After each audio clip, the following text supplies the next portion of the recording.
नमस्कार। आज का अपना टॉपिक है वन वन्य जीव एवं संरक्षण। राजस्थान अध्ययन कक्षा 6 की पाठ्य पुस्तक से यह टॉपिक लिया गया है, जो विभिन्न भर्ती परीक्षाओं का एक महत्वपूर्ण टॉपिक भी है। पाठ्य पुस्तक के अलावा परीक्षा की दृष्टि से अन्य महत्वपूर्ण क्वेश्चन इसमें शामिल किए, तो वीडियो अंत तक जरूर देखें और चैनल जरूर सब्सक्राइब करें। नंबर 1 क्वेश्चन है, राजस्थान का राज्य पक्षी है। राजस्थान का राज्य पक्षी गोडावण है, जिसे ग्रेट इंडियन बस्टर्ड भी कहते हैं। 1981 में गोडावण को राजस्थान का राज्य पक्षी घोषित किया गया था। और तो गोडावण को राज्य पक्षी कब घोषित किया गया था? 1981 में। डेजर्ट नेशनल पार्क बाड़मेर और जैसलमेर जिले में स्थित भारत का पहला ऐसा अभयारण्य है जहां गोडावण प्रजनन केंद्र स्थापित है। तो राजस्थान में गोडावण प्रजनन केंद्र कहाँ स्थापित किया गया है? डेजर्ट नेशनल पार्क में। इसकी स्थापना वन्य जीव संरक्षण अधिनियम 1972 के अंतर्गत वर्ष 1980-81 में की गई थी। तो डेजर्ट नेशनल पार्क की स्थापना कब की गई थी? 1980-81 में।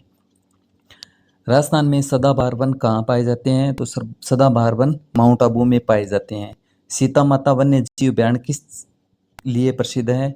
तो सीता माता अभयारण्य उड़न गिलहरी के लिए प्रसिद्ध है।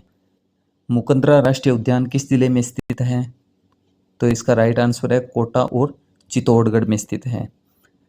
राष्ट्रीय मरु उद्यान वन्य जीव अभयारण्य किस जिले में स्थित है? तो इसका राइट आंसर है जैसलमेर और बाड़मेर जिले में स्थित है। राष्ट्रीय मरु उद्यान वन्य जीव अभयारण्य किस जंतु के लिए प्रसिद्ध है? तो यहाँ पर गोडावण सर्वाधिक पाए जाते हैं और यह गोडावण के लिए प्रसिद्ध है। यह जैसलमेर के मरु उद्यान सोरसेन 12 व अजमेर के अकलिया क्षेत्र में पाया जाता है। तो गोडावण इसके अलावा कहाँ पाया जाता है? सोरसेन 12 व अजमेर के अकलिया क्षेत्र में। रणथंभौर राष्ट्रीय उद्यान प्रसिद्ध है भारतीय बाघ के लिए। रणथंभौर राष्ट्रीय उद्यान किस जिले में है? तो यह सवाई माधोपुर जिले में स्थित है। केवलादेव राष्ट्रीय उद्यान किस पक्षी के लिए प्रसिद्ध है? तो केवलादेव साइबेरियन क्रेन सारस के लिए प्रसिद्ध है। केलादेवी वन्य जीव अभयारण्य किस जिले में स्थित है? तो केलादेवी वन्य जीव अभयारण्य सवाई माधोपुर और करौली 2 जिलों में स्थित है। सरिस्का वन्य जीव अभयारण्य किस जिले में स्थित है? सरिस्का अलवर में स्थित है। माउंट आबू वन्य जीव अभयारण्य किस जिले में स्थित है? माउंट आबू सिरोही जिले में स्थित है। रामगढ़ विषधारी वन्य जीव अभयारण्य किस जिले में स्थित है? तो रामगढ़ विषधारी बूंदी जिले में स्थित है। केवलादेव घना पक्षी अभयारण्य राजस्थान के किस जिले में स्थित है? तो केवलादेव राजस्थान के भरतपुर जिले में स्थित है।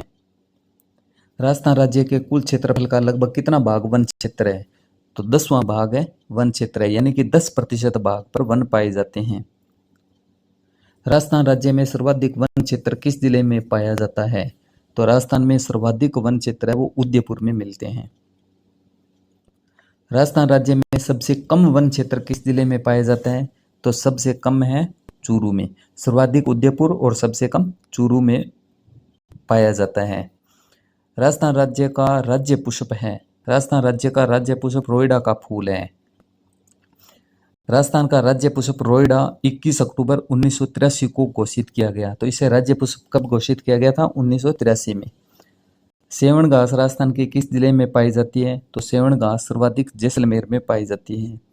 राजस्थान में किस प्रकार के वन के पेड़ ग्रीष्मकाल में अपनी पत्तियां गिरा देते हैं? तो उष्णकटिबंधीय शुष्क पतझड़ वन है, ये ग्रीष्मकाल में अपनी पत्तियां गिरा देते हैं। सरिस्का वन्य जीव अभयारण्य किस जिले में स्थित है? तो सरिस्का वन्य जीव अभयारण्य अलवर जिले में स्थित है।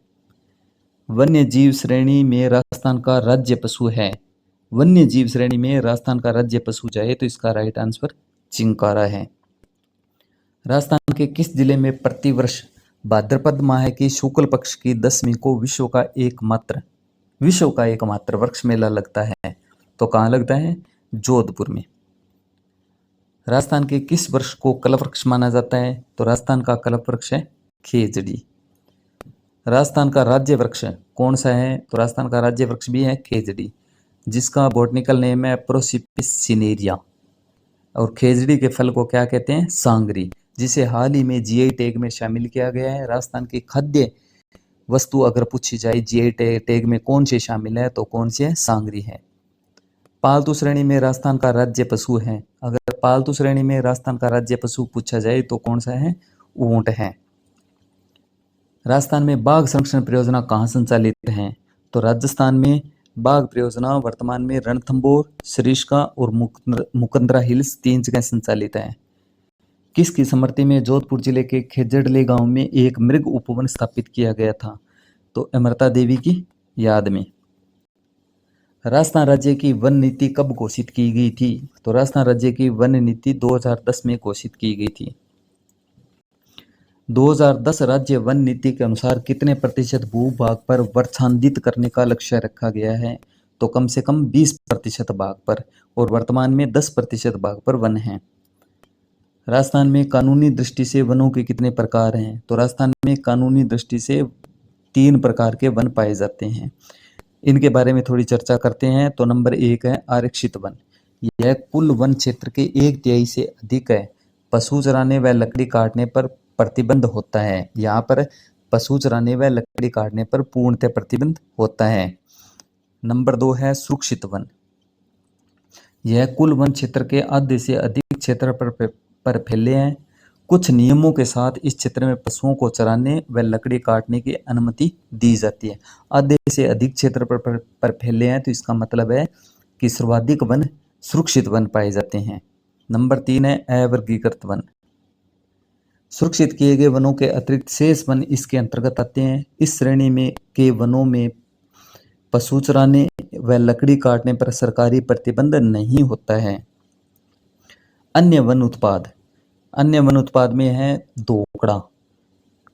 इस वृक्ष से लकड़ी से कृषि के औजार बनाए जाते हैं तथा इससे लकड़ी का कोयला या काष्ठ कोयला बनाया जाता है।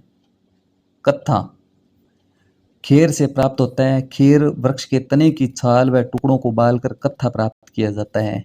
खेर के पेड़ से कत्था बनाने में दक्ष कैथोड़ी जनजाति उदयपुर व झालावाड़ क्षेत्र में बसी हुई है। महुआ। इसे आदिवासियों का कल्पवृक्ष भी कहते हैं। यह आदिवासियों का सबसे प्रिय वृक्ष है। इसकी पत्तियां, फूल, फल व छाल से देसी शराब बनाई जाती है। बांस। यह एक प्रकार की घास है। इसे आदिवासियों का हरा सोना भी कहा जाता है। तो आदिवासियों का हरा सोना कौन सा होता है? बांस। रोइडा। अन्य नाम है मरुस्थल का सागवान। रोइडा को राजस्थान की मरुशोभा भी कहा जाता है और 1983 में राजस्थान का राज्य पुष्प घोषित किया गया। तो रोइडा को राज्य पुष्प कब घोषित किया गया था? 1983 में। रोइडे के पेड़ सर्वाधिक जोधपुर में मिलते हैं। इसके बाद है आंवला या जाबुई, जिसे द्रोण पुष्पी भी कहते हैं। आंवला झाड़ी की छाल चमड़ा साफ करने यानी टैनिंग में प्रयुक्त होती है और इसका निर्यात किया जाता है। खस। यह एक विशेष प्रकार की सुगंधित घास होती है जिसके बीज का प्रयोग शरबत या ठंडाई व इत्र बनाने में किया जाता है। तो खस क्या चीज है? एक प्रकार की सुगंधित घास है। तेंदू। इसे राजस्थानी भाषा में टीमरू कहते हैं। इसे वागड़ का चीकू भी कहा जाता है और तेंदू के पत्ते का प्रयोग बीड़ी बनाने में किया जाता है। चंदन वन। राजस्थान में राजसमंद जिले के हल्दी घाटी क्षेत्र यानी कि खमनोर क्षेत्र के वनों में चंदन के पेड़ की अधिकता है, इसलिए इन्हें चंदन वन कहा जाता है। तो राजस्थान में चंदन वन कहाँ पाए जाते हैं? हल्दी घाटी यानी कि खमनोर क्षेत्र। राजसमंद के हल्दी घाटी या खमनोर क्षेत्र में चंदन के वन पाए जाते हैं। गोंद। सर्वाधिक गोंद चोयटन बाड़मेर में सर्वाधिक होता है और कदम वृक्ष से गोंद उतारा जाता है। राजस्थान की प्रमुख घास सेवण। यह पश्चिमी राजस्थान के शुष्क क्षेत्रों में पाई जाती है। इसे घासों का राजा भी कहा जाता है। जैसलमेर से पोखरण व मोहनगढ़ तक पाकिस्तानी सीमा के सहारे एक चौड़ी भूगर्भीय जल पट्टी 60 किलोमीटर की है जिसे लाठी श्री क्षेत्र कहा जाता है और यहाँ पर सर्वाधिक सेवण घास उगती है। वहाँ यह घास सर्वाधिक पाई जाती है। तो सर्वाधिक सेवण घास कहाँ पाई जाती है? लाठी श्री क्षेत्र में। लाठी श्री क्षेत्र क्या है? एक सेवण घास का क्षेत्र है। अंजन घास। यह शुष्क व अर्ध शुष्क क्षेत्रों में पाई जाने वाली रेगिस्तान की एक प्रमुख घास है जो बहुत अधिक सूखा सहन कर सकती है। गंठिल घास। यह छोटी और रेंग कर बढ़ने वाली बहुवर्षीय घास है। यह घास मुख्यतः पश्चिमी राजस्थान के रेगिस्तानी क्षेत्रों में जहाँ दूसरी घास नहीं उगती है वहाँ यह आसानी से उगती है। यह घास ऊंटों व भेड़ों का मुख्य चारा है। दामन घास। राजस्थान में मुख्यतः पश्चिमी राजस्थान में यह उगती है। One report. वन क्षेत्र कुल 32,800 63 वर्ग किलोमीटर में फैला हुआ है, जो राज्य के कुल क्षेत्रफल का 9.60% है, यानी कि 10% भाग पर वन फैला हुआ है। राजस्थान में वन में क्षेत्र में उदयपुर, प्रतापगढ़ और करौली जिलों में अधिकता है। वन्य जीव संपदा। राजस्थान में 3 राष्ट्रीय उद्यान हैं, रणथंभौर, केवलादेव और मुकंदरा हिल्स। रणथंभौर और सरिस्का बाघ अभ्यारण्य बाघों की आबादी के लिए प्रसिद्ध है। राजस्थान में वन्य जीवों की सुरक्षा के लिए 1972 में वन्य जीव संरक्षण अधिनियम पारित किया गया था। तो वन्य जीव संरक्षण अधिनियम कब पारित किया गया था? 1972 में। राजस्थान में वन्य जीवों की दृष्टि से असम के बाद दूसरा स्थान है। तो पहला स्थान किसका है? असम का है। और वन्य जीवों की दृष्टि से राजस्थान का कौन सा स्थान है? दूसरा स्थान है। राजस्थान में भालुओं का पहला संरक्षित क्षेत्र सुंदा माता संरक्षित क्षेत्र है। राजस्थान के जालोर और सिरोही जिलों में भालू अभ्यारण्य बनाया जाएगा। यह प्रदेश का पहला और देश का चौथा भालू अभ्यारण्य होगा। राजस्थान में प्रोजेक्ट टाइगर का आरंभ रणथंभौर वन्य जीव क्षेत्र से किया गया था। तो राजस्थान में प्रोजेक्ट टाइगर का आरंभ कहाँ से हुआ था? रणथंभौर वन्य जीव अभ्यारण्य से।